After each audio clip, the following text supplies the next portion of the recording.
Hi, hi, hi. See how long the internet lasts. How are you guys? Hello, hello. Hi, Crazy Disaster. How are you, girly? Hey, Jill. Hey, Missy. I do have internet for now. We are good as of right now. I think we'll be good. Hello. How are you guys?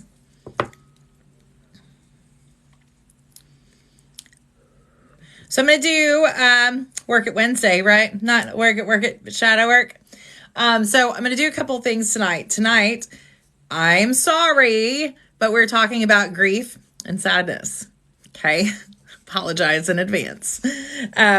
But anyway, at the end, afterwards, I have my oracle cards that are messages from heaven.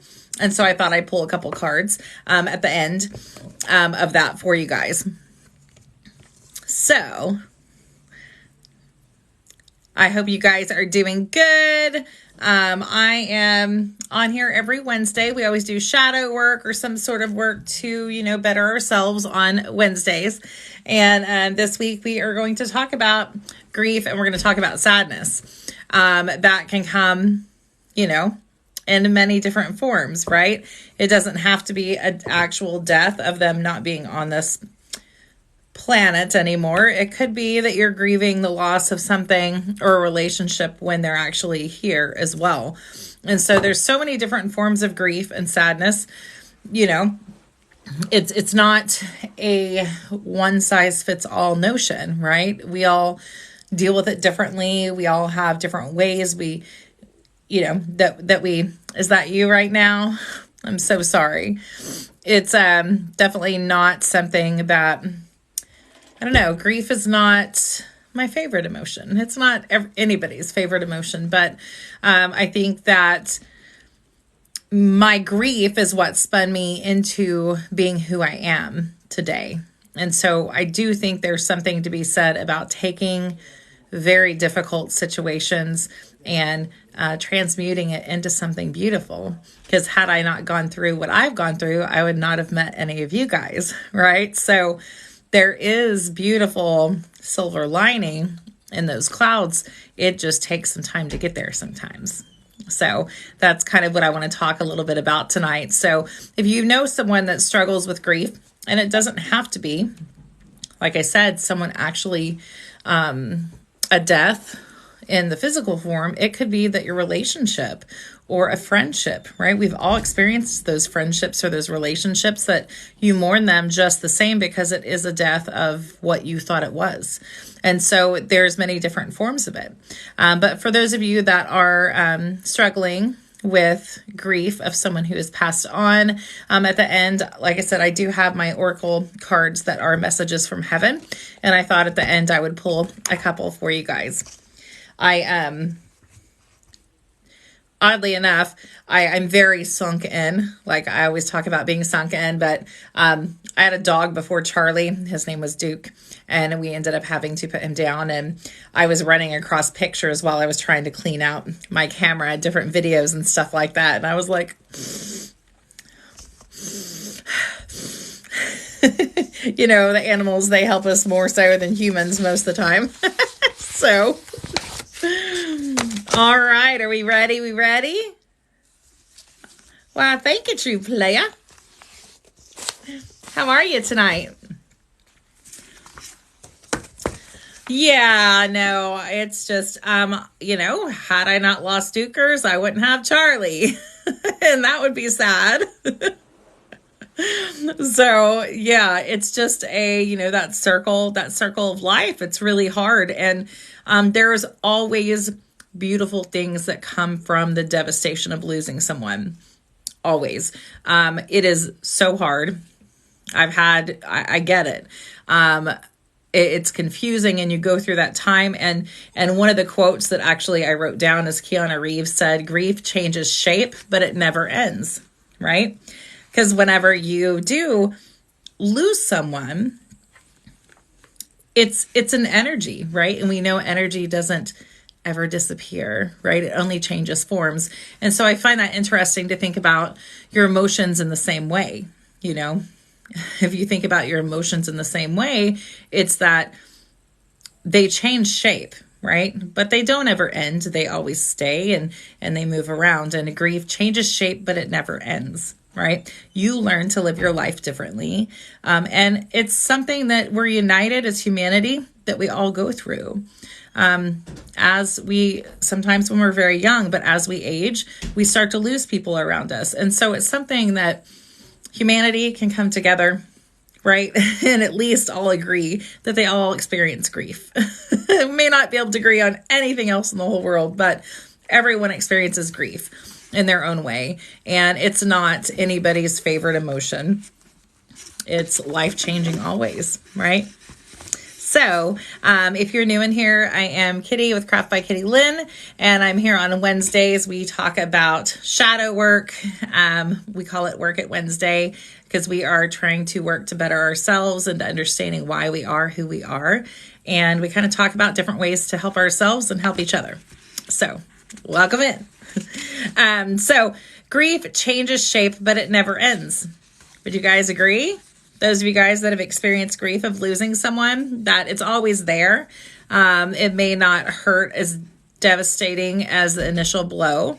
And 10 years down the road, sometimes you can think you're good, and something happens, and then it takes you back there, right? In that moment, like it just happened. It's the craziest thing. And we can be completely fine and content and understand. It's like, it's so funny because I was showing my family the pictures of Duke. And that was a hard, even though it was my animal. I mean, you know, it was hard. And I just started tearing up because I'm a baby most of the time. But, you know, it brings you back to those emotions sometimes. And then you realize everything you've actually been through. You know, when I think about my brother and things like that, there's those times that it sneaks up on you. You're like, I'm fine. And then you just break, right? You just break. And so, hello. And so that is grief changes shape, but it never ends, right? People leave us and they leave a hole, and that leaves space for new, beautiful things. But it doesn't mean that sometimes you don't miss them and think about them. So we're going to talk about grief, and then afterwards talk about sadness. It's not my intention to make you cry or sad, but it is something that is part of life, right? And March is coming up and you're not ready. Yeah, as we go through life, it's, you know, it's something that affects all of us. And then again, at the end, I'm going to do some of the oracle cards of messages from heaven. It's not going to be full-blown readings. It's just my oracle cards tonight, just to tie in with everything. So, like I said, Keanu Reeves said, grief changes shape, but it never ends, right? Nothing truer. Grief is a wide topic that covers so many kinds of losses and infinite range of emotions. Grief is a natural response to any loss. It's the emotional suffering you feel when something or someone you love is taken away. Often the pain of loss can feel overwhelming. You can experience all kinds of difficult and unexpected emotions, from shock, anger, disbelief, guilt, and profound sadness. What are some of the emotions you guys experience whenever someone passes away, or you just lose a friendship or relationship? Mine is always, are you serious? Like disbelief, right? This really? Like this is what's happened? Even if you know it's happening, sometimes it's disbelief. Anger.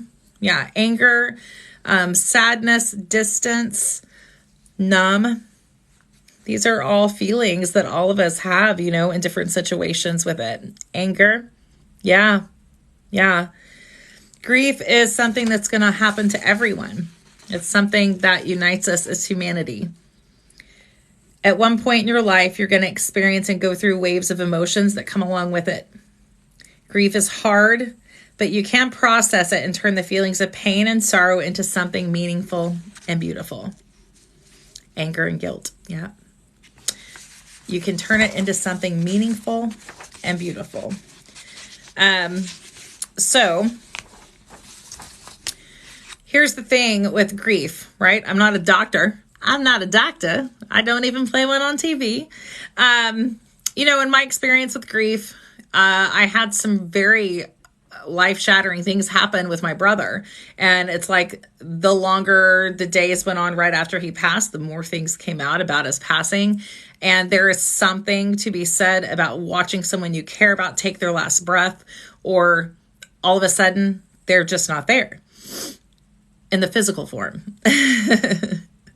Because then you have people like me that are weird, that I can see people on the other side sometimes, and they're still always there. But it is something that we question. And what I do want to leave with you before I go into the grief questions is, if you have a space in your soul, if you have an empty spot because you're missing someone, know that, one, you don't have to feel guilty for moving forward. Okay. I think a lot of times, and even I've thought about this before, and I always go back to my brother because that was my hardest loss, is that you feel guilty sometimes, one, because you're still here, right? Two, you get mad at them because, like, why did you get to go on the other side and I'm stuck here in this hellhole? At least that's mine. And then you start to move forward, right? You start to move forward. And then you start feeling guilty because you forget what they look like. Like, what they look like, but you go from thinking about them every moment of the day because it just happened, to thinking about them once a day, to thinking about them every other day. And no matter the loss, life goes on. This world keeps turning, right? If I am gone tomorrow, if I die in my sleep tonight, the world still keeps turning, okay? The world still keeps turning, and it's a beautiful thing, and it's a tragic thing of life. You feel guilty for moving on because you feel guilty because you're losing that memory. But the fact is you're going through all the processes exactly how you're supposed to. You cannot harbor that every single moment of your whole life. You will not live. And the people who leave before us do not want us to be sad the entire time, right? They want us to move forward. They would never say, could you be sad the rest of your life when I'm gone? That would be really great. That would make my heart happy, right? Is it grief you run into twin flame and the flame diminishes? It's not the same. I think grief is grief. Every single person processes things differently. And for me, I do feel like you can experience, I have a friendship that I lost that was a 30-year friendship. And it wasn't due to anything other than we were not on the same page anymore when I started growing and healing. It was a completely different journey, and we could no longer communicate effectively. We weren't the same people. It was like a death. It was, because now I'm like, I don't know, like, it would be weird to run into her because I don't know that I'd recognize her immediately, so it is similar in some circumstances, and you still grieve it as a death, even though it may not be. So yeah, she'd smack you, of course, right? I mean, I'd like to say, like, well, I mean, I want you guys to be sad, but no, I want you guys to live your life, right? I'm good, right? I'll be good. It's very hard. And for those of you that are new into it, I promise you, if it is a hard loss, which a lot of them are, you have a space there. There is something very beautiful that the universe will give you in return. It never takes without giving, in abundance. Truly, truly. Now, you have to be open to it, right? I can say with my brother, when he passed away, you go on a search for healing, and I became friends with a band or two, and I used their song at my brother's funeral, and then I started following them and helping them with music, and I gained so much. Right? And I'm not saying that it was a great trade, but I'm saying that if something good could come out of it, it definitely did for me. And you have to be open to see those things, because had my brother still been here, I would not be the person that I am today, and nor would I have ever gone on the grieving journey and found the bands that I'm friends with and the people that are, follow the bands that have gone through grief as well. And it's devastating. You lost your baby brother last year, 42 years. It's hard. It's hard. And I know, like with me, I'm the oldest, and he was I have several brothers, but he was one just under me. And so for me, it was like, I'm supposed to protect him, So you go through that, right? You go through mourning, you go through guilt, you go through anger, and then you go through, I'm fine. And then all of a sudden it comes back. It's ridiculous, right? It's ridiculous, but it makes us human. I think they don't understand how, yet. Yeah, no, that happens, Tiny, and it's hard. You named your son after her. I love that. Yeah. So I am going to kind of talk to you about some questions. And again, last week we talked about 2 different questions. This week we're talking about 2 different questions. Next week, or emotions, 2 different emotions. This week we're going to talk about grief and sadness. Just because they kind of go hand in hand. And if you guys have questions or anything, I will absolutely try to get to them. And if you stick around till the end, I can pull my messages from heaven card for whoever I am drawn to or whoever's still in here. So, 1, is grief only experienced when someone passes away? You guys answer these questions for me, because these are questions about grief. Is grief something people only experience when someone dies or passes away? No, it's not. It's not. Do you think that, and we've already talked about this a little bit, but do you think you could experience what would be classified as the death of something and you feel the same way as if they're no longer on this planet? You feel grief all the time. Yeah. Yeah, it's crazy, right? And it affects you in such a huge way. It's mind altering in the moments and the time that surrounds someone passing away, right? When where do you think that you feel grief in your body?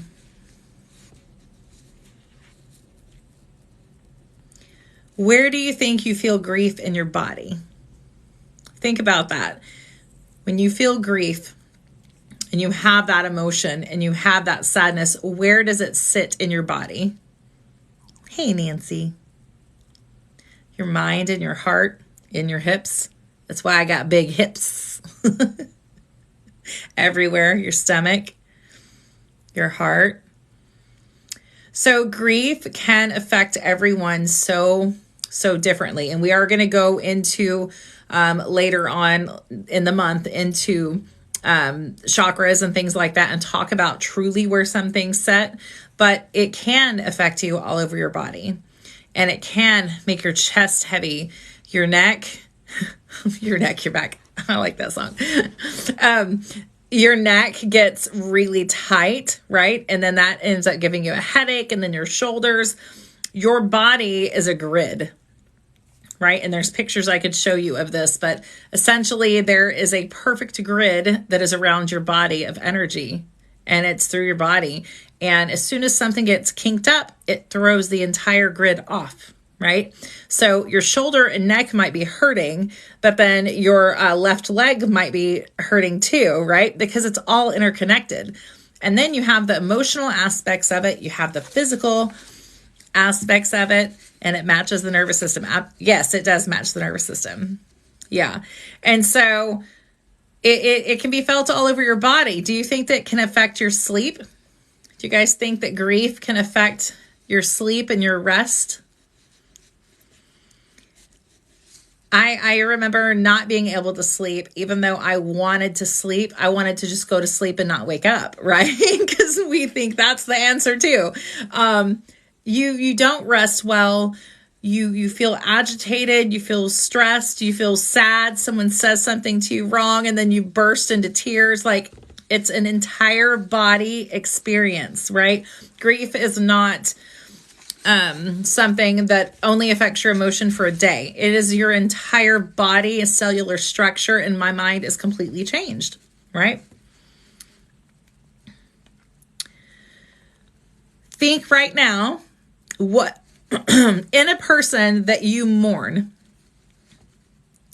think about them now. What is your favorite memory of them? What is your favorite memory of them? And I'm not doing this to bring up sadness. I'm participating as well. My favorite memory of my brother, there's two. One of my favorite memories of my brother is when we were little and we'd get in trouble and my mom would send us all to our rooms. We would call through the vents in the floor back and forth and make plans to get back at my mom. And we didn't think she could hear us. And so we'd be like, hey, do you think that we should do this to mom? So we'd get back at mom and make all these plans to get her. And she heard everything as we were talking through the vents. And then the other one is he came over with his two children and we were in the pool and we were filling the pool and we had the hose in the pool. And his 2-year-old thought the hose was a snake. And so my brother was chasing his kid with the snake. Dancing in the rain in town square. Her confidence and love for everyone, but not afraid to knock someone out. Your grandma's stories. This is what keeps them alive, right? This is what keeps them real. You did that through the sockets in the wall. Yeah. These things keep them alive, right? His sense of humor was the best ever. See, I love that. I love those things. Those are the things that make loving someone worth it. Because when we sink, and I do too, it's like, why even like or love anyone? Seriously, someone's going to leave. What's the point? But these memories make us who we are, and it makes it worth it in the end. Hunting and fishing back roads with my other brothers. You miss them so much. I bet you do. I bet you do. Think about those favorite memories. If you knew, and this one's a hard one, so I'll already apologize. If you knew it was going to be the last time you saw this person, last time you guys were together, what would you have said? I know I have Mr. in here with me. Mr. and Pancake. If you knew that last time was the last time you were going to see them, what would you have said? And further, have you said it yet? Because they're still with you. They're still with you. You still have the ability to communicate with them and talk to them. What would you have said? You would say, I'm sorry.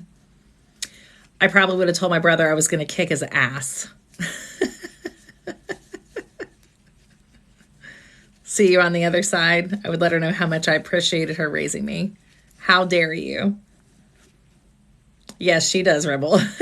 She does come around often. I love you with all my heart. I got to tell him I love him. Yeah, I would definitely say that. And it's interesting because a lot of us carry guilt for whatever reason, thinking we could have changed the circumstances. And most of the time, there's this plan, right? It's said that us on the other side, before we come here, we choose our exit. We choose our exit. That makes it harder, right? I would have thanked him for being your best friend and always answering the phone for me. How much you love him. Making Darth Vader jokes. Yeah, you think about those things. And I bring this up because these are questions and these are things that you go through when you're going through grief, right? You think about what you should have said, what you would have said. You know, would they be mad at me? Should I have done this different? There's not a whole lot you could have done, right? Hello. So these are questions, and I understand that they are deep questions, but I promise we will end on a lighter note. How has your life changed since the passing of your loved one that you have in your mind? How has your life changed? My life has changed so much. I am not the same person that I was. I think grief takes something from you. Of course, it gives something to you, But it does take something from you. And you can choose to fall, or you can choose to transmute all the negative and sad energy into something amazing. And it takes sometimes a long time to get to the point to where you feel like you're okay with letting that go. Because sometimes we feel like if we let go of the grief, that we're letting go of them and we're forgetting them. A lot. Yeah. Sometimes we think that then we're just going to forget, right? And my own health advocate, because she showed me, that's great. Nancy, that's good. You wouldn't be where you are today without the grief, right? It is a gift. It's not a fun gift, right? They can take it back, but it is a gift. It is a gift because you now can help other people through those things. And even if you don't want to talk to other people about being, and going through that, you still affect those people around you that go through the same thing, right? We are bonded as humanity because we all experience those things, and and you don't have to be there yet. And I'm not saying my brother has been passed for 8 or 9 years. So I'm not saying that there's not a time frame on it, but I do want you to know that there is hope and there is peace that will come. It's not easy, but you have to be open to experience a gift in the place of that. And until you're open to that, which takes you going through the grieving process. So I'm not dismissing it at all. You take as long as you need to. And when you're ready, I'm here. I promise. Who do you guys turn to for help when you're struggling? And thank you so much for the subscription. I really appreciate it. We're going to do free reads this weekend, sometime this weekend for the subscribers. We'll do crystal reads. Who do you turn to for help when you're struggling? Who do you turn to? One has been gone 22 years, another 18. Just in general, it's just a question you don't even have to necessarily answer. But like for me, I have certain friends, right, that I turn to. And I go to friends. I go to people who I know understand me. I go to people that I know I can trust. And sometimes that circle is very limited, very small, and that's okay. But you need to have someone that you can go to, even if you're not talking about that, just to go and sit and be in their space, to be in their energy. Rebel and I had a talk the other day about some friends that we both have that have PTSD. And it's sometimes nothing has to be said, right? Angelica, nobody wants to hear it. Nobody understands. So sometimes people don't have to understand. If you can find someone that they're just a tree to you, if that makes sense, you can just sit and not talk and just sit with you. There's a lot of that goes on TikTok now, like with Mama Tot and different people. And it's like, can you come sit with me and just be? There's something special about a relationship. If you can find a friendship or relationship, even your animals are this way, right? Your animals don't say, hey, kitty, what's wrong, right? They sit there. And there's something to be said about holding space for a person. Yeah, you can have a mentor, you can have a friend, you can have a coworker, you can have a dog, all kinds of things. It's so funny. So you can have all those things. Do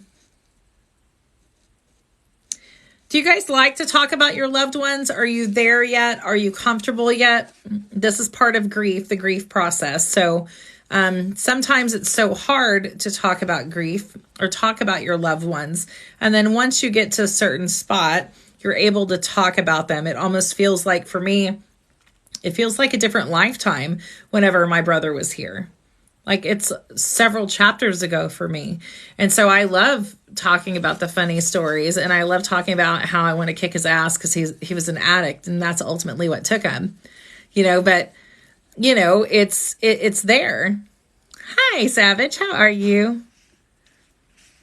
Yeah, and I think it becomes easier to talk about those things. Sometimes not as easy, right? But I think it gets easier. Everybody handles death differently. How do you think you've handled things? And do you think the next time you experience it that you're going to handle it the same way? Or do you feel like you have more coping mechanisms now? Not that it makes it easier, but do you feel like you will have more coping mechanisms now? Good, Savage. It's good to see you. So that's what you have to think about when it happens again, because ultimately it does. Hate that. It does. Do you have new coping mechanisms? And if not, you need to have coping mechanisms. I'm not saying that you need to plan out your emotional response to losing someone you love. I'm not saying that. You can't. There's nothing that can prepare you for that. But I do feel like you can learn yourself, and you can learn your triggers and your mechanisms and those coping skills that are healthy versus not, right?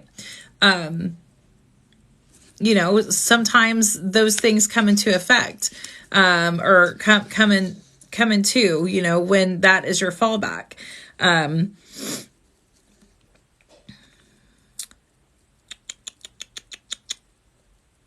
What is something someone could do for you had you known about this before? What is something someone could do for you to support you in your grief journey? If someone asks you, what do you need? What can I do for you? Is there something someone could do for you? And if so, what would that be?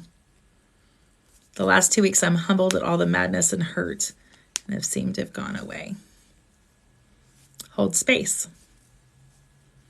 Yeah. Hold space for someone. I often feel like there's nothing we can say. I can say, I'm sorry, right? I'm sorry.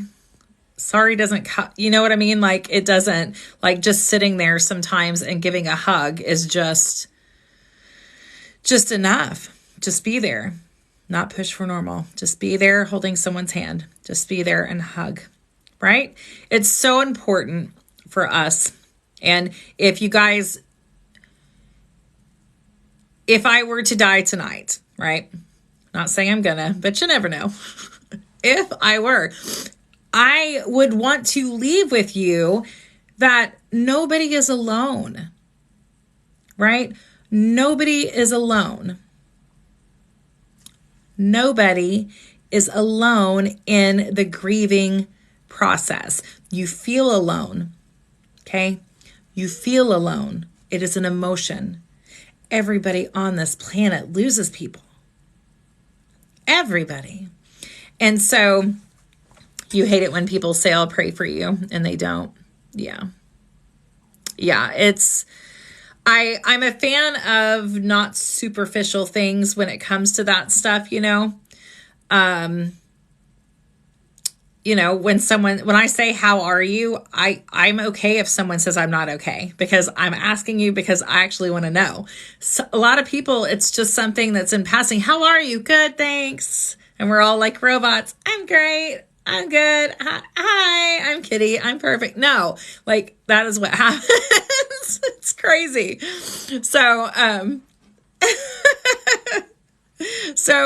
what are those things? We should talk about these things more often as people. What can I do for you when you experience a significant loss that's going to help you?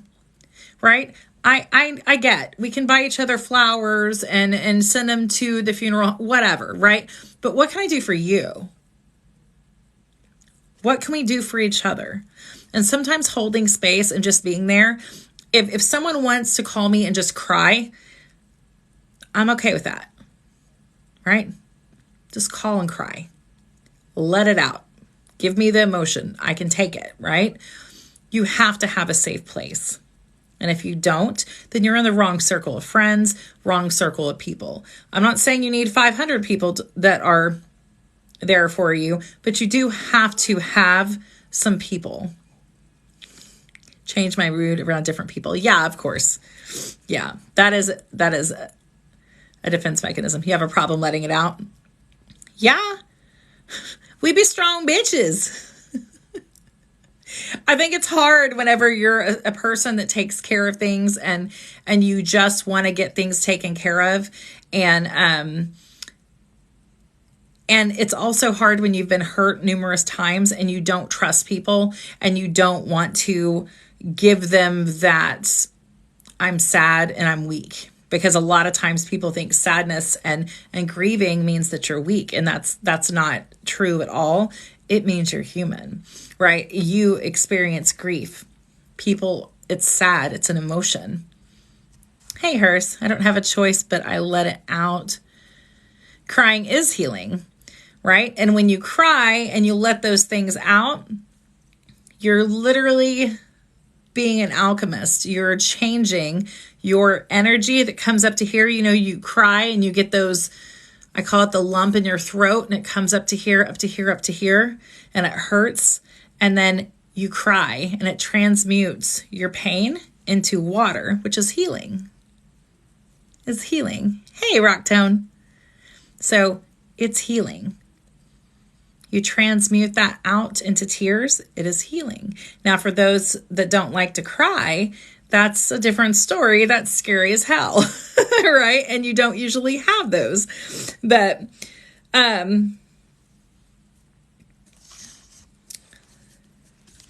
do you feel like you need closure? Do any of you guys feel like you need closure? I'm not talking about like the reason someone passed, but do you feel like at this point in your journey that you have closure yet? It's hard for you to let it out. Yes. Do you feel like you have closure on that person that passed that is on the other side? I'm not saying are you okay with it, but are you okay? You've made it this far out of all your worst days? No. Yes. See, it's very, very different depending on all kinds of circumstances, right? And we talked earlier in it, it's you don't even have to actually lose someone to death. You can lose someone and still have to go through the mourning process. But out of all your worst days, you're still here. Closure is a process and it goes away with time. It does, Chris, you're right. It does. It slowly gets a little easier day to day. You're right. Absolutely.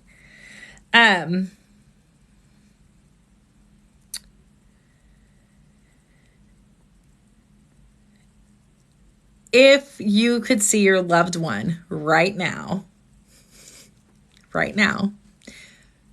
what do you think they would say to you about how you have handled their death experience?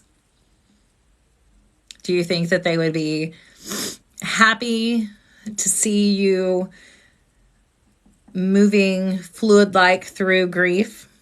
Do you think that they would be sad because they want you to be happy? What do you think they would say to you? What do you think they would say to you? I had someone randomly come up to me in a mall when I worked at a mall after my brother passed away. And it was the strangest thing. And this was before I was open to my gifts and things like that. I kept them all closed in a box. And she came up to me and she said, he wants you to know that he's okay and he doesn't understand why you're sad. And I was like, what are you talking about? Said, well, he wants you to know he's fine and he wants to know why you're sad. And I was like, who? Well, what are you talking about? She was like, I don't know. He just ran through here and I was told to say it to you. And I was like, he sees me. He sees me. Of course I'm sad. I miss that human aspect, right? She would understand how I handled it, kept moving without processing. That's what he did say to me. Why haven't you grieved after my death? She'd smack me for sure, but honestly, it would be a long hug. It doesn't help to get kicked when you're already down. I think we learn to live with it in a way. Yeah, I mean, I think about that sometimes because I think about that when something happens to me, like I can say one of the things that keeps me around always is because I don't want my kids to have to go through that. I don't like, if I could live forever just to prevent my kids from having to go through that, I would 100%. I would live lifetime after lifetime alone just so they didn't ever have to go through it, because I'm very close with my kids and I know when that day comes, it will not be easy, right? It just wouldn't be easy. Like, they will be devastated. Absolutely. And rightfully so, but there's just a special connection with me and my kids on that. And I just can't imagine. So what do you think they would say to you? Do you think they'd be like, man, maybe you should start doing some things for yourself to heal?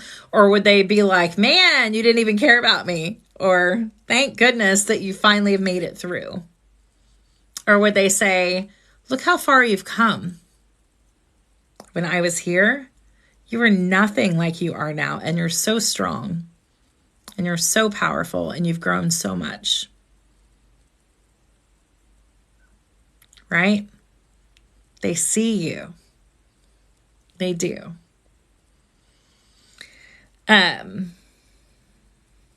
What do you miss the most? And I know that was the other question, but like for me, I miss the most the holidays, right? The holidays are the hardest times for me because my brother was a jackass and he was a dumb jock, but he was very smart, but he would hover over the food. Like, you'd have to kick him out of the kitchen. Like, he was always in there trying to eat something because he was diabetic. So he'd be like, I'm diabetic, I need food, and he'd talk with a dumb accent and stuff. And so it's just, I miss the holidays. The holidays are forever changed. I feel like losing a baby brother is a strange thing. It is. It is. Talks and advice. The stories he always told when I had a question. I love my emo witchy queen. Oh, I love that. Yeah, my brother, he would talk like this. He was a football player. And he would be like, I'm diabetic, I have to eat, Jill, blah, blah, blah, blah, I have to eat. So holidays, every time I'm making deviled eggs or a veggie tray, I just think about him. And that's usually when I break, right? Because it's the holidays. And the holidays are always that marker of everything that's changed from the year before, even if we don't necessarily pay attention to it. The holidays became the family. I came around to spend it with her. Our rides and talks together in the car. Yeah, absolutely. Absolutely. That's the one question that hits different, doesn't it? Yeah, I think it's so interesting, and time will probably change, the longer it goes, because you start missing certain things because every single person that's around you has a different thing that they give you. And so it's so interesting on that. Is there anything, anyone, or any places that you avoid because of this? Is there any place or anyone that you avoid because you have not gone through the grieving process and it would make it difficult on you? I used to really avoid family gatherings because I'm the oldest, and I have 4 younger brothers, but then I have 5 step siblings too, and I'm the oldest. And so everybody gets together and there's someone missing. It's hard. There's not brought you closer to her twin. Yeah. Yeah.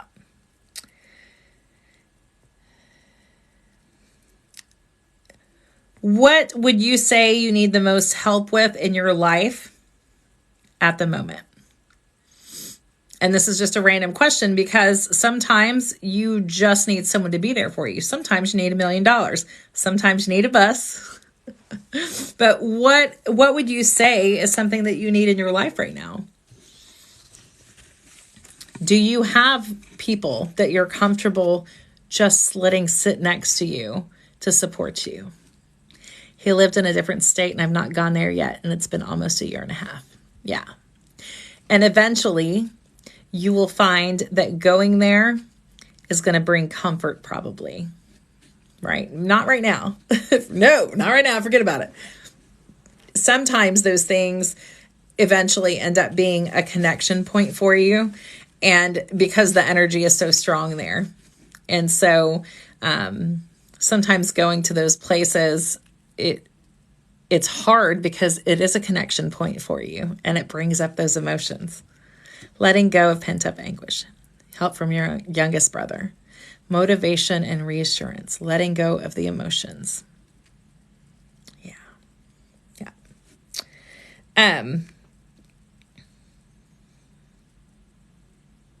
Do you think your loved one is at peace? Do you think that they're at peace? I know so many times when we are going through the process of losing someone, sometimes it's expected, sometimes it's not. Sometimes they leave and it's a tragic type situation. But in the end, most of the time, I'd like to think that they're at peace. I've run into a few spirits on the other side that still haven't finished business, and that's why they're still here. You know, they want to find peace, and they also want to make sure that you guys find peace, right? They want to make sure that you guys are okay before they can move on, right? So there is some situations like that, but they want to be at peace, right? Do you ever feel like you need to hide your grief? Are you in a situation? Were you in a situation? Do you feel like you need to hide your grief? It was a car accident. I'm sure she's taking care of her mom and stepdad. I know she is, but she's still here. All of us are okay. Yeah. Do you guys feel like you need to hide your grief? I think that's part. I think that's part of the grieving process, right? Because a lot of times everybody acts like you grieve and it's done. You grieved, aren't you done? So then I think sometimes we try to hide it like we're fine, right? And then we're not. How could you be? A huge piece of you is gone. Like someone chops off your finger, you're going to miss the finger, right? It'll scar up, but sometimes you're going to look down and that finger's not going to be there anymore, right? And it's the same thing with losing someone that you love. Because I'm not allowed to grieve my dad dying right now because he hates me and everyone knows it. You'll still have grief. You'll have to process it differently if that is the case, but it may actually be harder for you to grieve and move through that. We're here for you, girly. We are, no matter what. You had to pull off the road to cry. Yeah. I feel showing as a weakness. Your trauma makes you hold it in. So, Jill, I find that interesting because my mother-in-law, her family, my mother-in-law watched her family, her dad abuse her mother a lot. And so my husband's uncle passed away a couple months ago. And I've literally never seen his mother cry. Like she will be one that when she passes, it'll be because she's had like a 30-year battle of cancer and nobody ever knew it. Because for her, it is weakness. It means you're weak if you show anything. And so I do understand. I do understand that because I've watched it firsthand. And she broke down, at the funeral. And I've never seen her. And I've never seen her since I was 15. I've never seen her cry. So she feels, his family feels like it's weak. You have to be strong. You have to be strong. Thank you.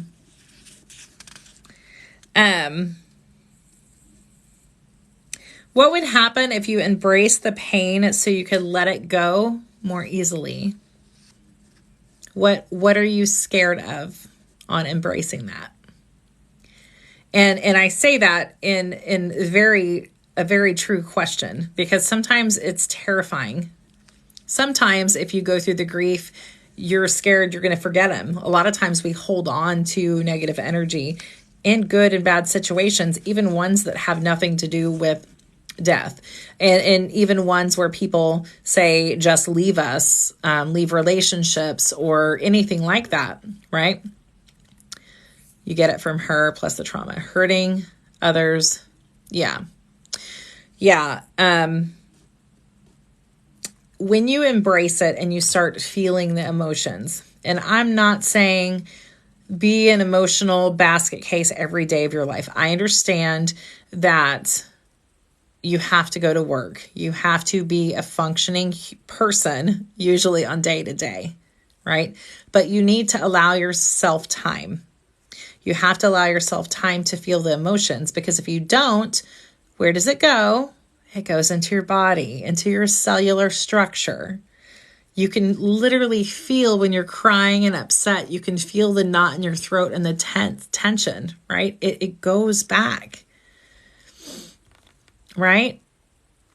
If anybody is feeling like they don't have anybody and they're going through grief, reach out to me, reach out to someone in this group. There are so many people in here that have experienced it. Do not hold it in 24/7. Okay? Don't hurt yourself by holding in the pain and damaging yourself because you're scared other people might see you. Okay? Yeah, Jay's here. Hi, morning. Rebel's here. There's so many people in here, and it's hard. Trust me, I full on get it. I like to just do things myself. I like to take care of things myself because I know they get done if I do them. I get it. But there's something to be said about embracing it and feeling it and know that it sucks big time, big fat ones. And there's nothing that can make it better in the moment. Nobody can say anything to fix it. It literally is something you have to move through. And if you don't move through it, it stays there. Okay? It just stays. And then it comes out later when you're in a new relationship or someone else passes away, and then you mourn twice, 2, 3 times. You've always been the backbone of the family. Yep. You have to have a safe place to fall. Okay. And if you don't, then that means you need to have new people around you to have a safe place to fall. And I'm not talking about physically. I mean, sometimes physically we do fall when we're grieving, but, you need a safe place. And there are so many people in here. If you guys aren't friends with each other, follow each other. Okay. Because most of you guys that are in here always when I do work at Wednesdays, and we're always together on Mondays. Follow each other, okay? We are all trying to heal now. That means you have a lot in common with a lot of other people in here, more so than what you think. Okay? All right. Enough about that grief and death stuff. I am so sorry you lost your grandfather. I am so sorry. I'm so sorry. That's a hard one. I lost my grandfather just a couple weeks ago. It's weird. I get kind of emotional on TikTok. I'm sure you guys have all heard that song, How Do You Say Goodbye to Someone You've Known Your Whole Life? And it's like, you're the one who gave me the color of my eyes. And I was like, I think about my grandpa with that, because that's exactly, I have his eyes. Like, I have those things, and it's so weird. It's just weird. Life is weird. Oh, thank you. I'm weighing drug addiction to dealing with my reality of my parents. Nancy, I feel you. You're in good company, girly. I can't say I get that specific one because I haven't been down that road, but I'm not judging you for that. Yeah. We do what we have to do to get through it, and sometimes it's not always the greatest things. It's just not. I listened to Jed's grandpa tell me about the good old days. Oh, I love that. I love that. I love that. All right, so we are going to move into sadness, which is a little lighter than grief and death, okay? It's a little lighter, a little bit. And I always start with a quote when we're going through these. So the word happy would lose its meaning if it were not balanced by sadness. So I want to talk to you about, because I talk to you guys all the time about that balance, right? Light, dark, heavy, light, or heavy, not heavy, day, night, masculine, feminine, sad, happy, right? Nothing lasts forever. Okay. The good times don't last forever. The bad times don't last forever. Okay. Hey. So the word happy would lose its meaning if it were not balanced by sad. Right? Sadness. Feelings come and go. Feeling sad from time to time is natural human emotion. Sadness can sometimes function as the secret ingredient for happiness. Feeling appropriate sadness is good. It can give away to you feeling happier because you're more aware of it and in tune with your emotions. Okay? Sadness is a vital emotion that we can't turn off even if we could. We shouldn't want to. We experience sadness in our lives in order to better appreciate and be grateful for the happy times in our lives. Okay? If you didn't know sadness, you would have no idea what you have in your life or the good times. You wouldn't know. If I didn't go on trips and enjoy my time immensely, I wouldn't be sad when I had to go home. So to have great sadness is to have great happiness. Okay? To have great sadness, you have great happiness. To have great happiness means sometimes you're going to have great sadness. It's true. It's so true, right? Because when you're sad, it's because you know how good it can be, right? You know that somewhere, some way you had an amazing time with a person. If the person's a shitbag that you lost, you mourn the potential that you did have. You know, it's not, you know, to have great sadness is because you had great love. Right? It's true. One of the sayings that got me through so much with my brother was, how grateful am I to have met someone so hard to say goodbye to? All right? How grateful am I to have met someone so hard to say goodbye to? There are some people that do not get to experience and never got to experience my brother hovering over a vegetable tray. I need some food, right? Not everybody gets to experience those things, but you got to experience those things with the people that you love. No one else in the world got the same experience. It's true. It's true. No one else got to see my brother chase his kids with a hose, calling it a snake, and his 2-year-old saying, "Snake, snake!" Nobody else got to experience that. No one else got to experience it. So to know great joy and great funny things means there could be some sadness. And to have great sadness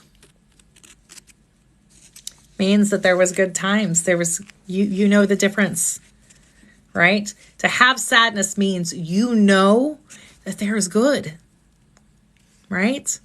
That's the beautiful part of it. To have sadness, you know there's good, you know. That's why it's sad, right? If we never felt the lows of sadness, we wouldn't understand what the highs of happiness felt like. How do you guys define sadness? When you're sad, what are some emotions that you feel other than sad? You just made my depression click in my brain for the first time ever. Weird but true. I hope that's a good thing. Hurt. How do you define sadness? Depression. Hurt. Anger. Insecure. Depression and sorrow, pain, heavy, sad, want to hide. Yeah. Sadness is a weird thing. It's such a strange emotion because it truly is the balance. Like, you know, if you're sad, it's okay. But that also means that you know what it's like to have such joy and happiness. And so it's a weird emotion to have. It truly is.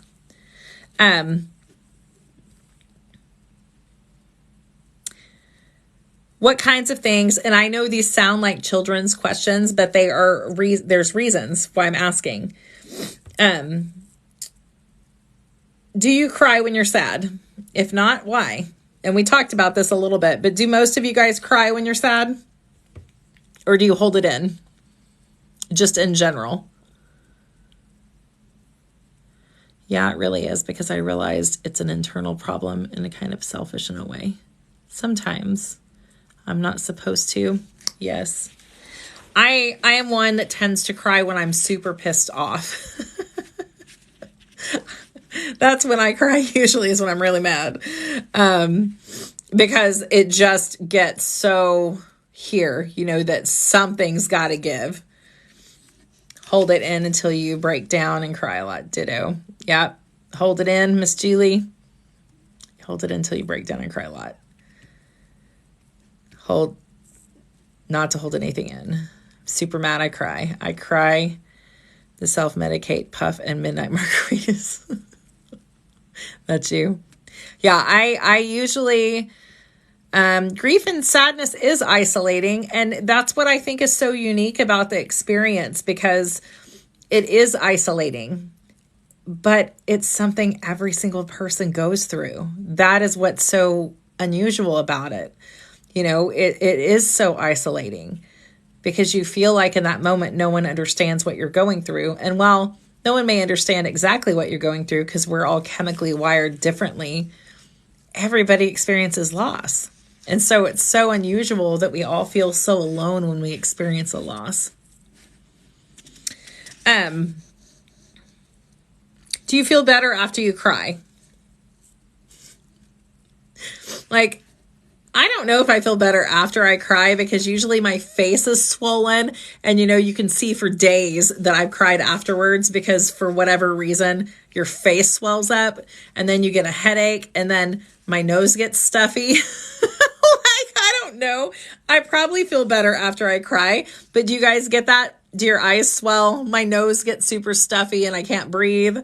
I don't know why. I'm sure there's a scientific reason why, but my eyes get so puffy. And then if I sleep, I wake up and they're all crusty and gross. But then I never can breathe when I'm crying a lot. My nose gets completely stuffed. You can't stand that. Yeah, it's the weirdest thing. I'm like, water is coming out of my face and now I can't breathe. It doesn't make any sense to me, whatsoever. You cried so hard and threw up when your uncle died. Yeah. Yeah. I get crazy headaches too. I do. And it's always like right here.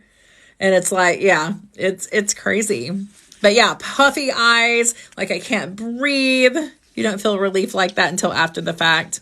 Yeah. Yeah, I had some experiences with my brother.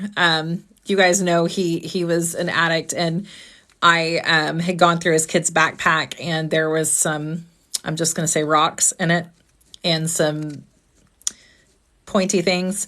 And that really made me start throwing up. Yeah.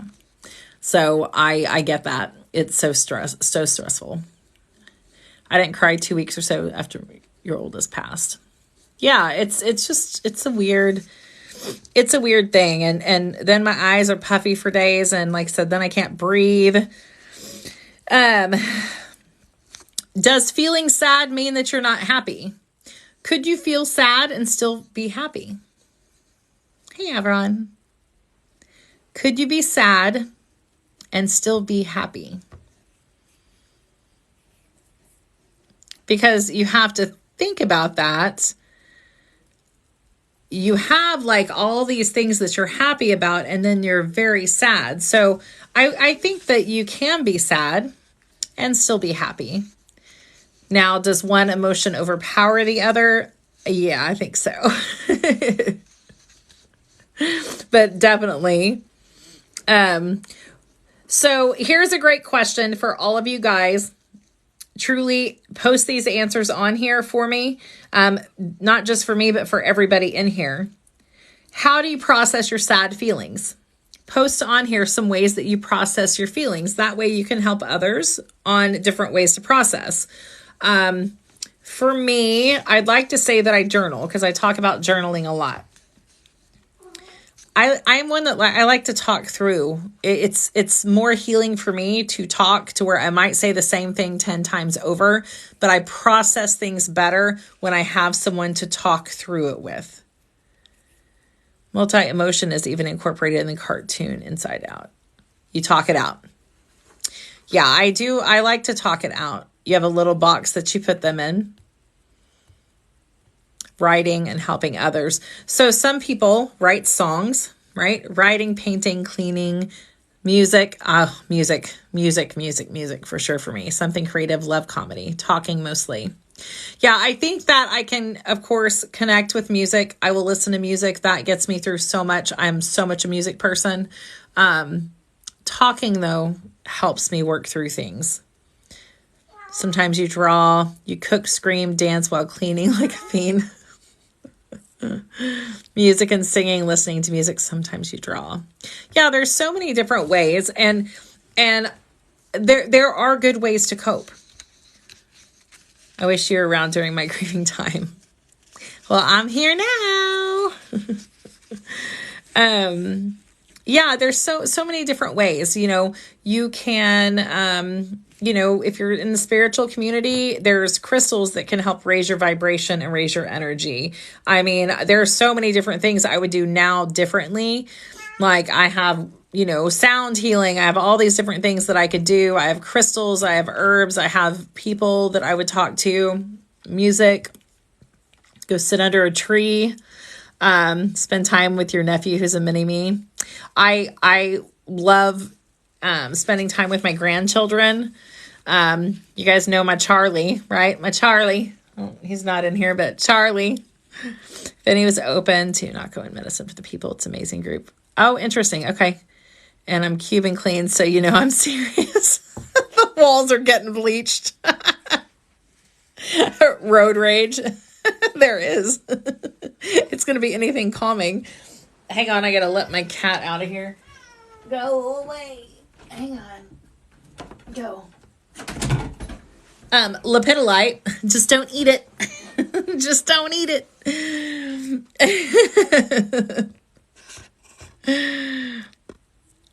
Oh, thank you, Charles. I appreciate that. I do. When I hear things like that, it helps me believe that I'm on the right path, even the times that I don't want to be, or I don't think I am. I'm queen at questioning that. If you guys knew how many times I'm like, I don't think I need to do this anymore. I'm good. I'm not. It's fine. So truly. Okay. So here is a thing. Do you feel safe when you feel sad? How many of you guys have a safe place to feel sad, a safe person? And this is a true question because sometimes you don't. Sometimes you don't have a safe place, and it's important that if you don't, that us find you one, or get you with a group of people or any of us. Bye, Nancy. Do you feel safe, or do you have a safe place that you can cry? You do. Good. Good. No, Jay, you don't. Girl, we gotta get you connected. Alone in your room. Sage person, maybe where they are, but not a place. Yeah. It's important to have that. Like I said, even if it is just an animal, something that can hold space for you, so you don't feel alone. Yeah, it was good seeing you, Miss Nancy.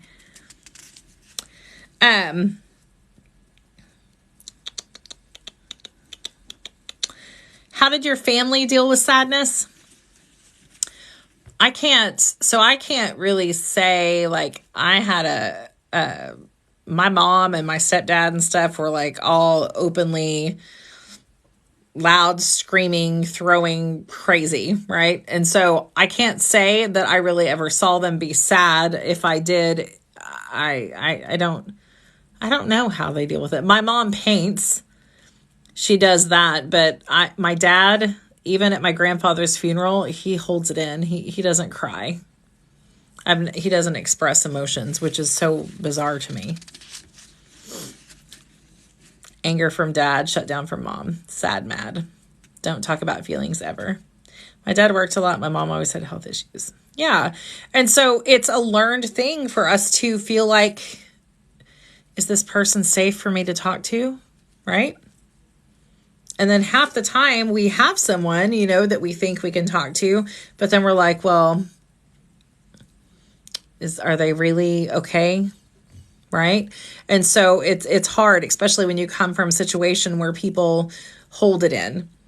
And so it is a trauma response for us to hold it in and not here's the deal.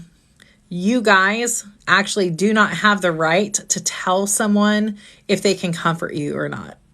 You don't get to make the decision on if I can comfort my friend. Now, you guys like to think you can, just like I like to say, no, I'm fine. I don't need you guys. I don't need anybody. But you truly are doing a disservice to the people that do care about you. Hey, Troy. You're doing a disservice to the people that do care about you because you're not allowing them to be there for you, right? That is self-sabotage. That's a form of self-sabotage because you run people off. Thank you. I appreciate you. So stop making the decision for other people. You're the woman that... Thank you, Troy. You have friends. Don't take that from them. Let them be there for you, just like you were there for me. Now, I know Rebel's probably going to use this against me one time when we're talking. I know her. She's probably going to use this against me when I'm upset about something. And so don't be the person that dictates if your friends can be there for you or not, right? It's not your decision. Oh, thank you guys. I thought for a minute, Troy, you said you saw me in the airport. I was like, well, I was at an airport. Thank you. So do not be the person that takes that away from your friends. Okay? Don't take that away from your friends. Don't take it away. Don't take it away from your friends. If I'm your friend and I ask you if you're okay, you can tell me you're not. Now, if you don't have friends that you can really answer correctly, then you probably need to get a couple new friends. Okay? Yeah, this may not be used in a court of friends. I'd be doing the same with you. Yeah, I know.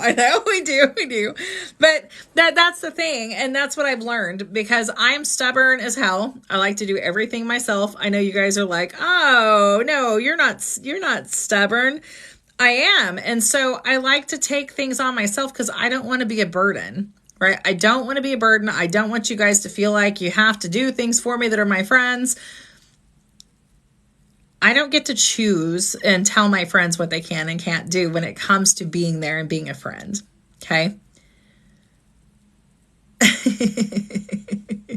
Troy, you're so funny. I appreciate that, Troy. If you see me in the airport ever, say hey. So you don't get to, and I full on understand the response of that, because half the time when people do things for me that are nice, I'm like, why? What do you want? No, I'm not stubborn at all. But the thing is if they're your true friend, they're going to be there for you. They're going to want to help you. They're going to want to do random nice things for you. It doesn't have to be monetary. It could be they call you, they do whatever. Right? So there's so many different things that can happen, but you shouldn't get the option to tell me if I can be there for you. So let people in, okay?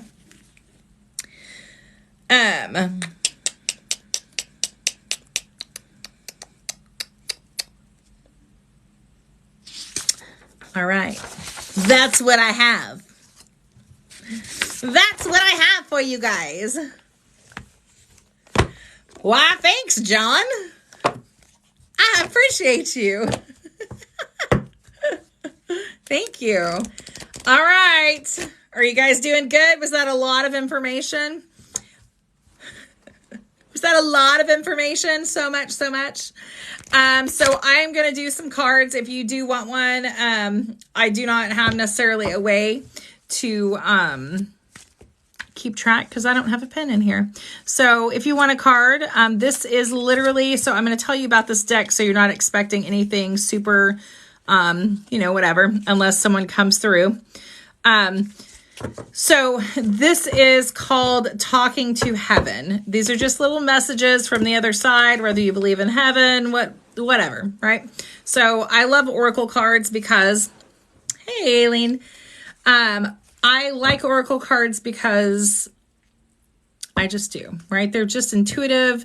They're amazing. And it always seems to be the exact right thing. So I'm just going to pick someone. And then once you have one, if you cannot ask again, I'll try to get to everybody in here because there's not a huge amount of people in here. And it's not going to be a long one. I'm just going to read to you what they say. And if something comes up, then something comes up. I will do Miss Aileen first. And then, like I said, after I do yours, just let everybody else continue posting. So, all right, Miss Aileen. Hey, Glenda. Am I saying that right, Aileen? Let's see. All right. Yours flew. Yours is, although you may not understand it now, everything happens for a reason. And why I love this card, it shows the puzzle piece that I always talk about. Okay? It shows the puzzle piece. So if there is a puzzle piece of you that's missing because you've lost someone, they're letting you know that everything happens for a reason. I'm telling you, be open to look for beautiful gifts that the universe is giving you back because you have that empty space now. Okay? Expect good things to come to help you recover, but be open for it. Okay? I hope that helps you. All right. And like I said, guys, once I'm done, if you'll just post and I'll eventually get to, actually, do I have a pen? Do I have one? It'd be so much easier. Give me a second. I do not. I don't. You would think I would, but I don't.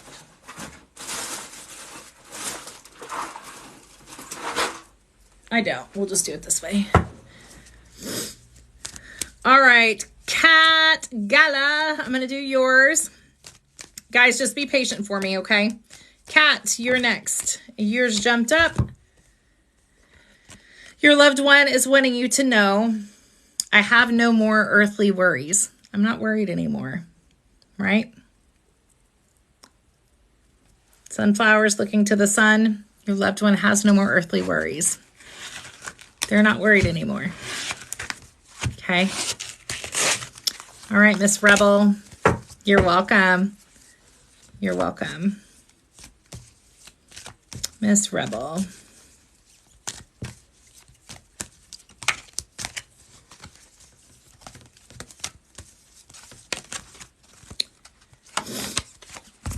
Rebel, yours says, I have a new understanding now. Whoever you're thinking about has a new understanding on life, right? They don't understand things the same way. It's a whole bright new perspective that they see from. When they're looking at you, there's new things that they see, right? Celebrate those things. They have a new understanding. Hope that helps you. Charles. After I do yours, if you will, just make sure you don't post anymore so I can make sure and get everyone. That is a good one, isn't it? Charles, let's see. This is for Charles.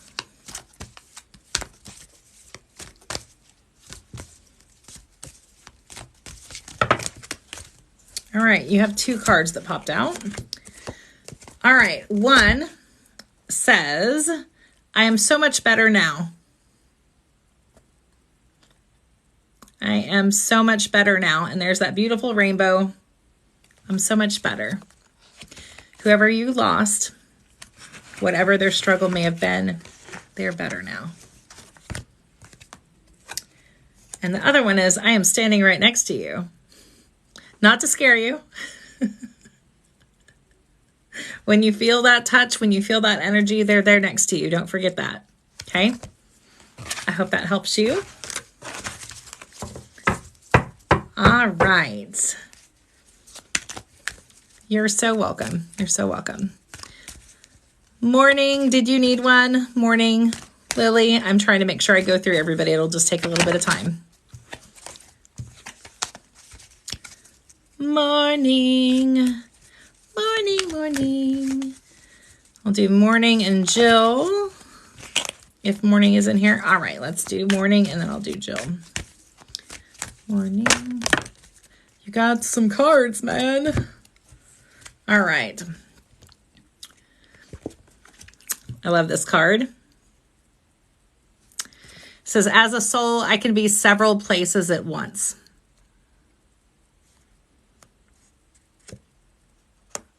And I love that. I love the unicorn. Don't doubt that souls can be several places at once. It's different on the other side. Everything that we know is not necessarily real.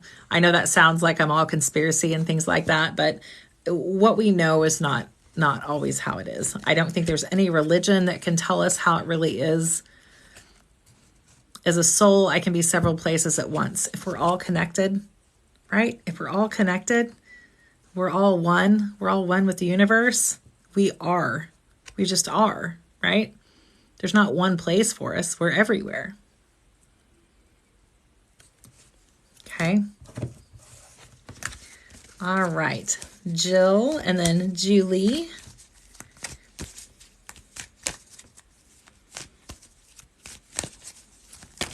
This is for Jill.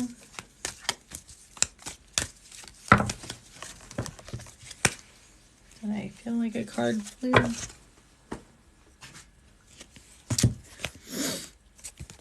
All right.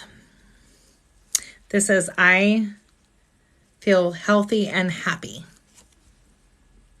You're welcome. You're so welcome. I feel healthy and happy. Hey, Archive of Roots. Thanks for coming in. I feel healthy and happy. So they are healthy now, and they're so happy. That means that it's okay to grieve and move forward. Okay? They are healthy and happy. Okay? It's time for you to be. You're welcome. All right, I have Julie and Midnight Owl. I promise I'll get to you guys. Julie. This is for Julie. This is for Julie.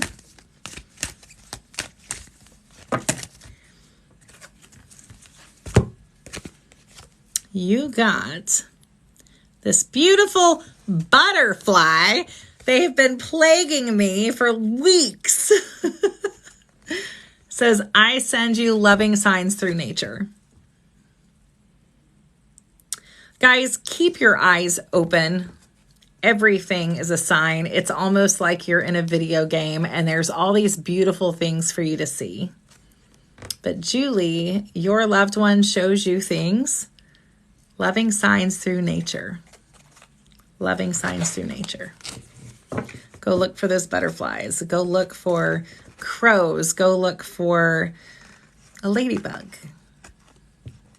Right? You love butterflies? Yeah, I do too. Love it. All right. I'm trying here, guys. Tiny, did you want a card? I'll do Tiny and Angelica. You're so welcome.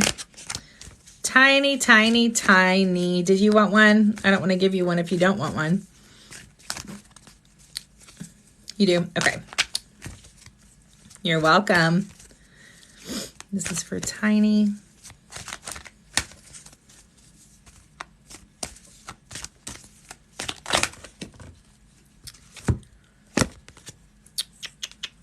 This card says, I was met by so many loving people.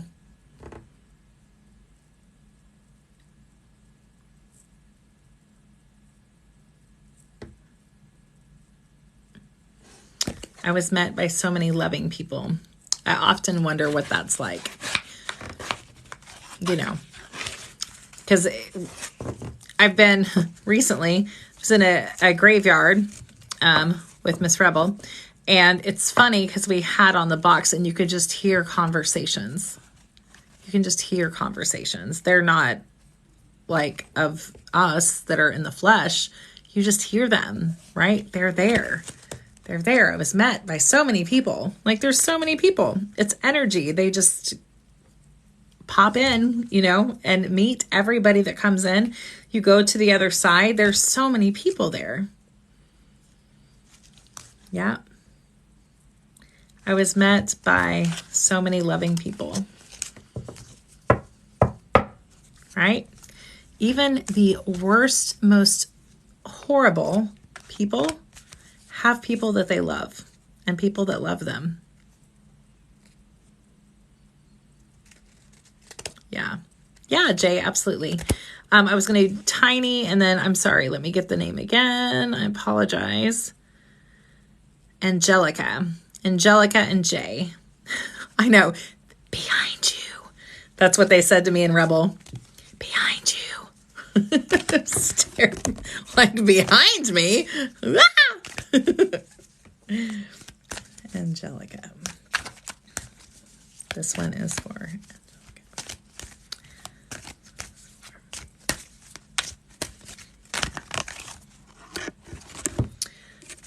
All right, well, I am going to read all 4 of these because you got 4 cards. I'm going to assume that's the universe telling me that you need them.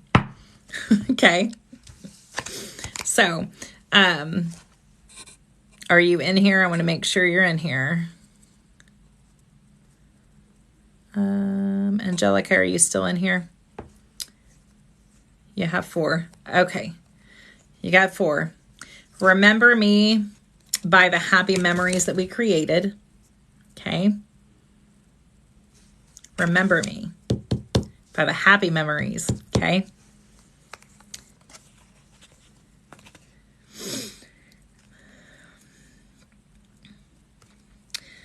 This one, I really like this card.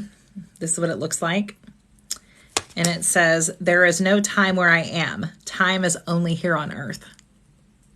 There is no time where I am. Time is only here on earth. And honestly, our time here on earth is like this. The rest of the time, there is no time where I am. It's only on earth. So for you, it feels like an eternity. But it's just a split second for them. Hey, Cynthia. I watch over you every day. I watch over you every day. And I'm not dead. I'm not dead.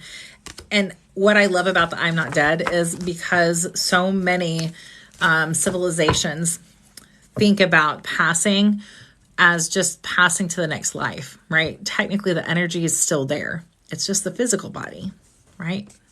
It's just the physical body. All right, let me see. Give me a second, guys. All right, was I going to do Jay next? And Tracy, did I do yours? Jay, I'm going to do yours next. You're welcome. You're so welcome. You're so welcome. I'm going to do, I think Saturday night crystal reads for all the subscribers. So anybody that has subscribed, don't miss out. I'm going to do the crystal reads on Saturday night. Okay. So Jay, Tracy, do you want a card or no? All right, Miss J, let's see what's going on with you.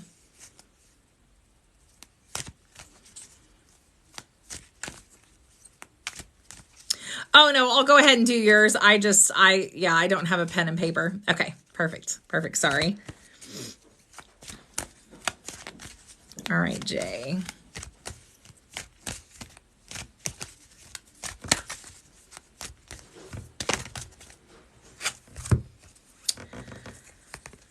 All right, Miss J. It says, my death was painless. Please do not worry or hold on to guilt. Don't do it. Okay? They're free. My death was painless. Don't worry about me. Do not hold on to guilt. And my mind is free. So I don't know if the person that you're thinking about while we're talking tonight had mind type things, but their mind is free. They're good. Right? They went through the doorway. They're good. My death was painless. Do not hold guilt. Don't do it. Don't do it. Okay? All right, Miss Tracy. Right after Tracy, I'll get some more, guys. Give me just a second. And if I missed anybody, I apologize. We'll get to you. No, that one was for Jay. And then I'm going to do Tracy. And then Jamie, I can do yours. Give me a second.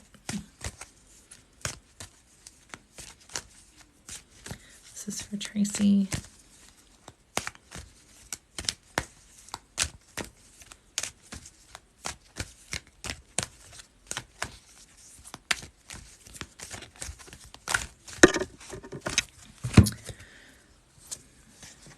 All right.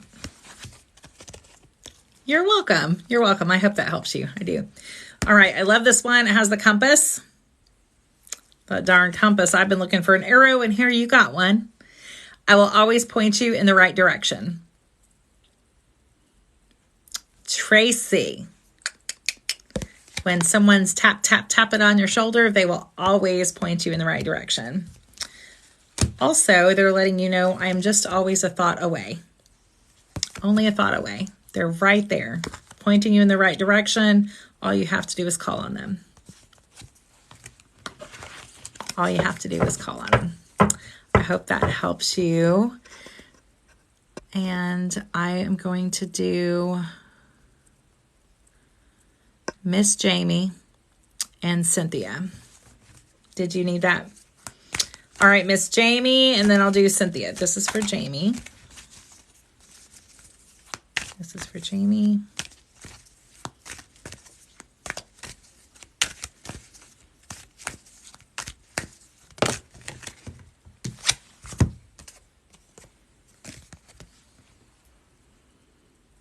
There is no such thing as death. I love this because it shows spirits just in the clouds, just there, their energy, right? There's no such thing. Energy does not die. That's what people have to understand. Our flesh, yes, of course, right?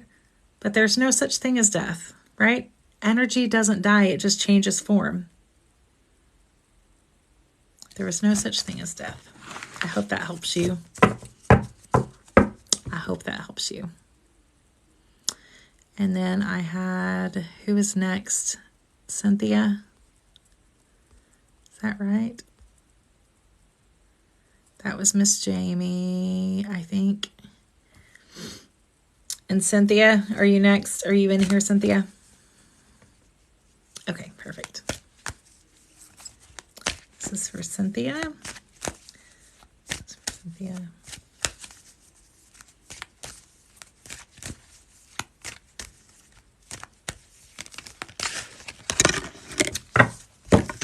You have two. You have two. All right. I love this one because we talked about this earlier. If you guys missed tonight's Work It Wednesday about grief and sadness, I will download it and put it on YouTube tonight. Okay. It will go on YouTube. It will also go on craftbykittilyn.com under Work It Wednesday for you guys to watch it. Thanks for the gifts, guys. So if you do want to go back and watch it, that's where you can find it on YouTube or on my website under Work It Wednesday. This says, my death was painless, so please don't worry or hold on to any guilt.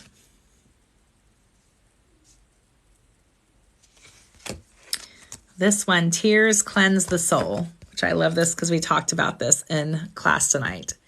Tears cleanse the soul. It's okay to cry. It's okay to cry. But don't worry and don't hold on to guilt. Don't do it. Okay? If you need to cry, cry. And if you need family to help you through it, any of us in here, and even if it's not me, there's so many in here that absolutely can be there for you. So, yes, shells, absolutely. Shells.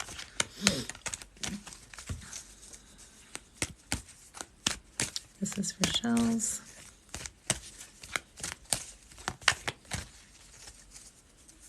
This is for shells.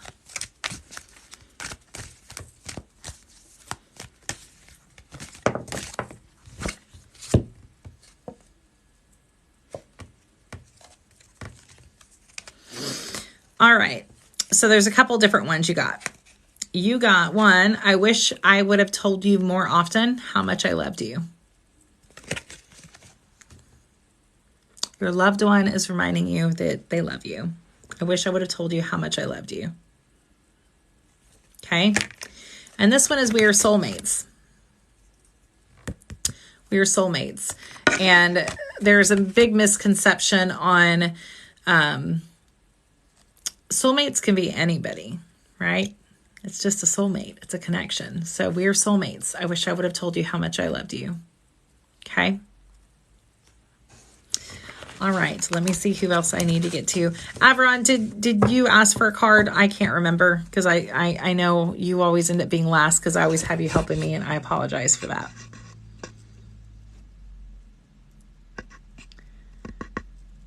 Thank you, Rebel. That would be great.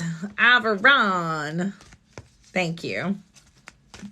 I usually have a pen. Not so much today. Yeah, I'm sorry. I do see that I do that. I don't know why. It's not very nice. I'm sorry. It's like your scoops. I'm always like, oh, Averon, I'm sorry. It's like, I need to be more conscious of that. You're not forgot about.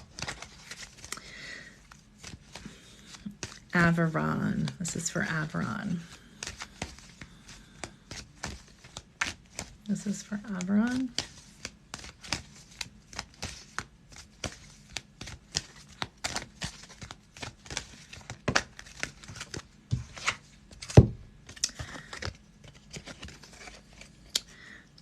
I like this. It says, I always give you a goodnight kiss. And you have one more. I always give you a good night kiss. And we are so connected. We are so connected. I always give you a good night kiss, and we are so connected. We are so very connected. They are there for you. All right, then who is next? Averon. Narcissus Sleepy. Is that right? I always said my bestie was my soulmate before she passed. Oh, I love that. Thank you for that.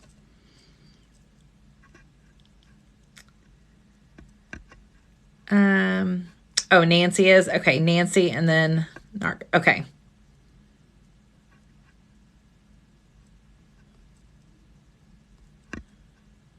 Hang on. Hang on, let me find it.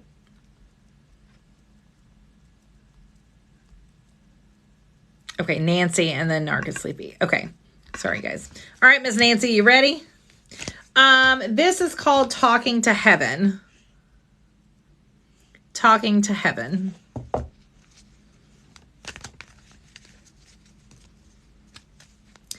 And I did get some new Oracle cards.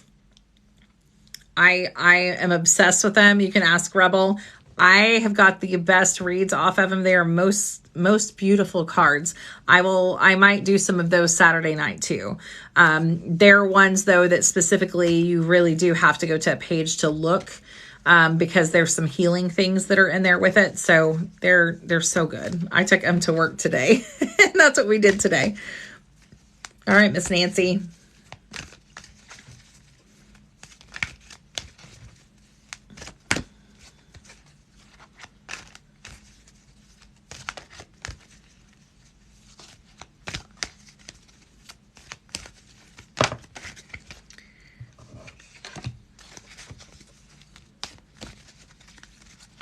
All right.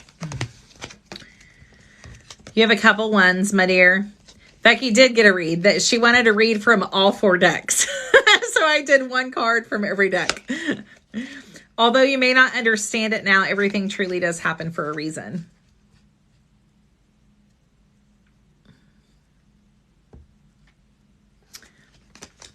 The other one says, I am healthy and I am happy.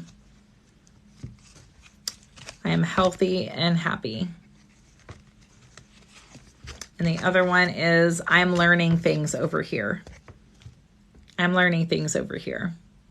There's the water, represents healing. They're learning things over there. Perhaps things that they didn't know here. So they're becoming more knowledgeable over there. They're healthy and they are so happy. And they want to remind you that everything does happen for a reason. And it may be, I don't know, I'd venture to say some things are just stupid reasons. But ultimately, it all pushes you into where your path is. And sometimes these things that drag us down, including death sometimes, are black holes and tornadoes at the side of your path. And it just pulls you over here. And then you sit there on that merry-go-round until you can get off and process the grief to get back onto your path. Okay, so they're learning over there. You're so welcome. Thank you, Randy. I appreciate you.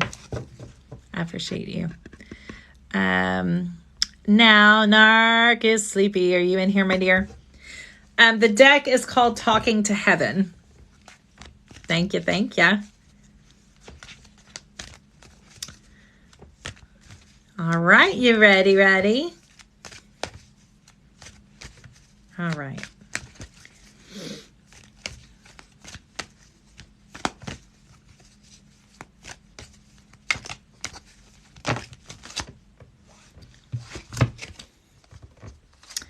All right.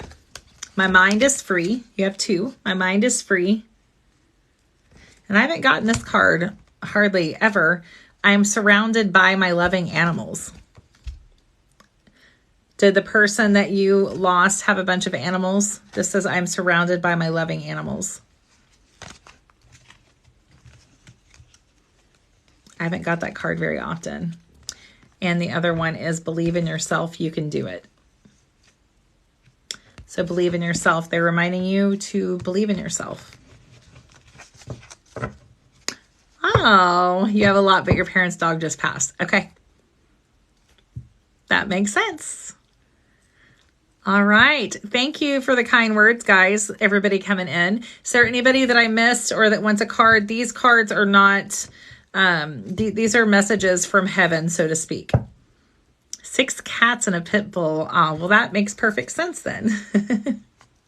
Oh, I love that. Hey, Amy, how are you?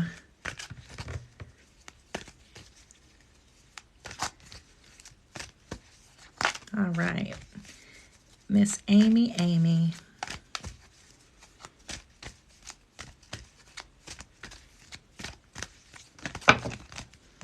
You got some cards, Amy. You got a couple cards. Oh, thank you for the gift. I appreciate that. If you guys like my crystal reads, I'm going to do those Saturday night for subscribers. And then when I have time in between for those who aren't subscribed, then I'll make sure and do them for you guys. But it's the crystal reads. So if you haven't been around the crystal reads, those are kind of fun. I like those. You're welcome. You're welcome. I hope that helps you. All right, Amy, I am standing next to you. It's reminding you that your loved one is standing next to you and available right there for you. As a soul, I can be in several places at once. You got 4 cards. As a soul, I can be several places at once. We are all one. We're all interconnected. There is no time where I am, only time on this earth. So sometimes it feels like forever, but for them it's not, because they can see us still. And I am so much better now. Whoever you lost, they are at peace. They are so much better now. And they're just chilling, waiting for you.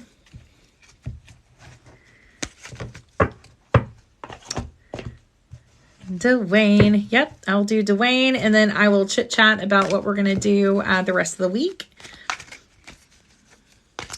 You're welcome. Dwayne. This is for Dwayne. This is for Dwayne. There's a message for Dwayne. Right, Dwayne. Your loved one says,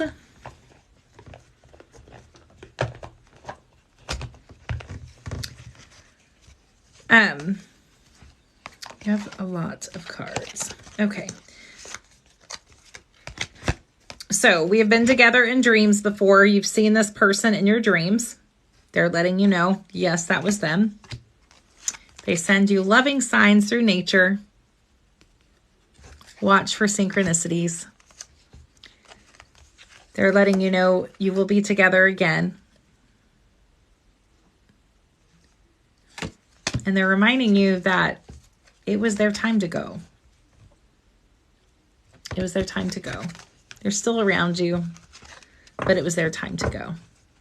Watch for synchronicities. Watch for butterflies. Watch for those things that are communications from the other side. Okay. Also, I'm just going to say with you real quick, and you can take this and see if it resonates with you. There was a gentleman that, for those of you guys that are new in here, like I have mediumship skills, but I don't, unless something comes through. I'm not trying to go find spirits and pull them in. But there was a gentleman in overalls, with brown boots, almost like they were work boots, like steel-toed leather boots. It looks like he has a white mustache, has a red wagon he's showing me. Just let these things resonate with you, see if they fit. And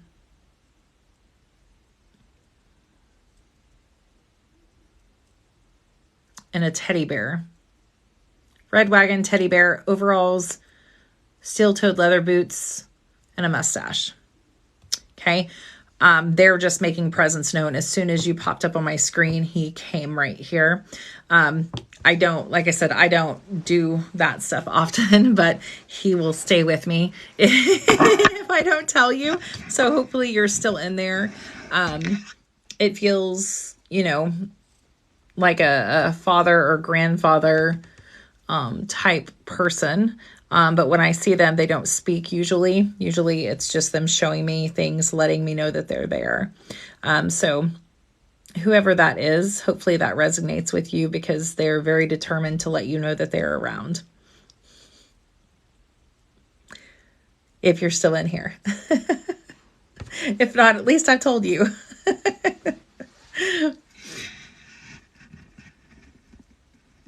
And a war medal. Like a coin with, it looks like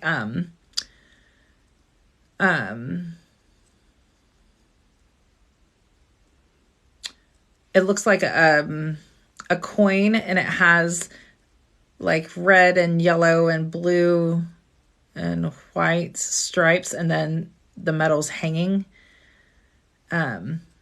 He does have white hair, but well, I can't see his hair. I just see his mustache. He has a mustache that's white. Hey, Lone Wolf.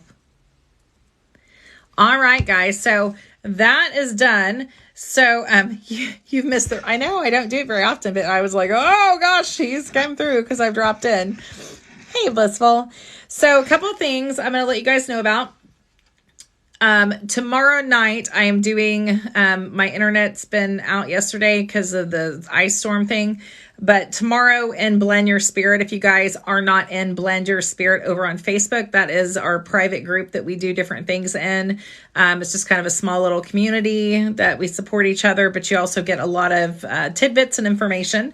I'm going to do a live class in there tomorrow night. That's typically one of the paid classes, but I'm doing it for free in there. And it's going to be on sound healing. We're going to talk about ancient Egyptian instruments, and I'm going to have my tuning forks. I'm going to have some different healing modalities when it comes to sound, bells, chimes. I have a couple of drums. I have a rain drum. So I will have those, and we'll talk about all those and talk about the possibilities of sound healing and talk about the ancient Egyptians and what they thought about sound healing. So it's going to be at 6:00 tomorrow night, 6 Central, in Blend Your Spirit. It's just going to be in Blend Your Spirit. It's not hidden tomorrow night. There's not anything. It's free. I want you guys to be able to see it. Yeah, there is some paranormal in there. Averon does that. She does some really cool folklore type things as well. We have Rebel in there that does some paranormal, and we have a lot of different things in there. So if you're new in here, though, I do teach about crystals. We teach about shadow work, self-awareness, self-love, things of that nature. So there'll be a lot of things in there. I just recently opened a new folder, you'll call it, over in Blend Your Spirit, that's going to have all kinds of crystals and their metaphysical properties and pictures and all that in there. And so we have that within the group. I do have some specials that I posted. So there's a Valentine's Day box, that's a self-love box, that's $30 that I am currently waiting for the Palo Santo to get infused with the self-love oil. The self-love oil that I have is pomegranate, jasmine, lavender, and cinnamon. And so that is what is in the self-love. It is great to do sigils and things like that. It's a very sweet smell. So I mean, you could do it for perfume if you want, but I use it for anointing oil. You could put sigils on candles and things like that. So there is a Valentine's Day box that's on there. I also have some specials for 50% off. So you get $100 worth of crystals for $50, but it is a box I get to intuitively pick. And I always do. I love doing those. So if you want those, I'll do those. Saturday night, I will do, Friday night is the honey manifestation. If you want to learn about honey manifestation, that class is $8. It's Friday night. After that, we're going to do music. My husband's going to play music. So he just does guitar. We'll do meditation. Saturday night, I'll do crystal pulls. If you don't know what crystal pulls are, I have a tray and I run my hand over it while I'm saying your name. And once I feel an energy shift, I pick that crystal up and I can tell you something that you need by what that crystal represents. It's really fun. It's a great way for you to start learning a little bit more about crystals as well. Just because I do tell you, example would be if I picked up lepidolite, I would tell you, you need to calm your ass down. You need some self-love. You need to work on grounding and being calm, that there's something in your life that you need. And yeah, it is accurate. Usually it's really an interesting thing. My mentor always did it and she taught us how to do it. So I have that stuff. If you have not signed up for the newsletters, they go out on Sunday or Monday. And I do have a calendar in there, and I also have that on the website, and I also have it in Blend Your Spirit, so you can follow along, so there's no more guessing games on where I'm going to be.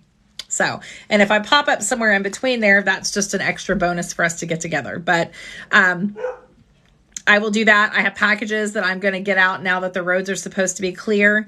And we'll go from there. So if you're interested in any kind of smaller crystal kits and you're new, you can go up into my bio. Go up into my bio. There is a link there you can click and it shows what crystal kits I have. There's beginning crystal kits, crystal gridding kits, and things like that. Saturday night, Rebel, I'd like to do it.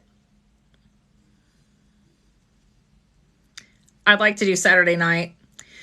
So for those of you that know about our first Higher Self episode we did, Higher Self is a talk show that I'm starting, and me and Rebel did the last one with my son, and it is regarding the use of cannabis and spirituality and mental health.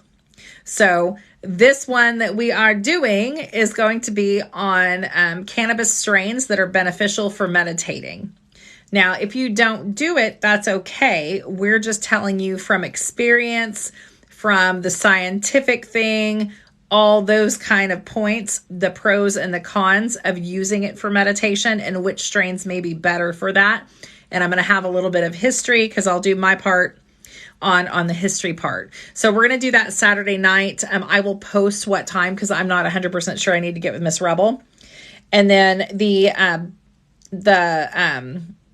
Blend Your Spirit talk show is separate from that. And I have a goal of having that first episode out on the 24th of this month. So Tiny, I will get with you, and there's a couple other people that I will get with to do interviews with, and we can do interviews live or we can do them and just record them. But the Higher Self one, it's kind of like, if you see us jump off of screen, you know what we're doing, right? So you've seen Drunk History. It's kind of like that, but it's Higher Self, right? Because it's about spirituality, cannabis, and mental health. So we will do that. And if you guys have any questions or anything like that, let me know. If you're new in here, follow me across all social media. It is Craft by Kitty Lynn. And tonight's class will go on YouTube as soon as I can get it downloaded so you can rewatch it if you missed it. Thank you, that chick. I appreciate you. Tiny is doing it live. She's going to do her story live. All right, guys. I hope you have an amazing night. I will talk to you guys very soon, like tomorrow. Bye, guys.